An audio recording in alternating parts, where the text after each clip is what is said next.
I wrote my first poem when I was 9 years old.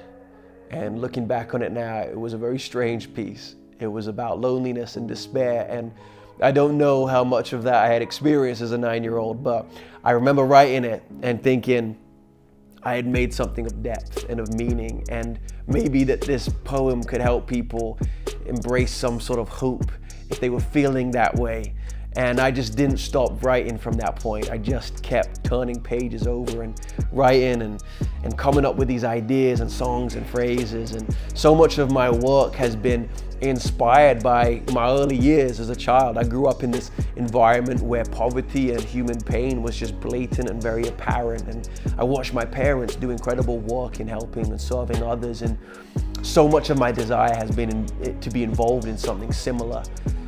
But as I've grew older, I've grown up in an age that is very internalized and very focused on self, very absorbed in our own situations and issues, and not so much aware and not so much compassionate about what other people are going through. And so the process of writing poetry for me has actually become more of a discipline to be aware and be awake to the reality of the world outside of myself. And not only that, it's been a practice that has reminded me that if I want to change anything and if I want to be a part of impacting the world around me, it has to begin with the world within me. And I believe that to deal with the heart of a matter, we have to begin by healing matters of our heart. And so to this day, I've written more poems and songs and stories than I can count, but they all interlink at this point of what does it mean to be human? What does it mean to live fully here and fully present? What does it mean to spend our days aware of the suffering of others and to embrace a lifestyle of compassion and care for others? And I write this way because art has led me to these places. Art for me isn't a way of escaping the human experience, but embracing the human experience. Art somehow in this mysterious manner shines a light on dark places that otherwise I don't think we would have the courage to touch. I do think there's something intrinsically sacred about creating in community, about making something together.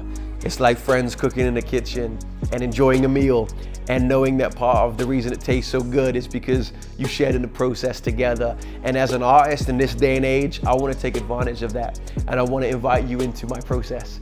Rather than just giving you a finished product, I want to have conversations and I want to connect around these ideas that we're talking about.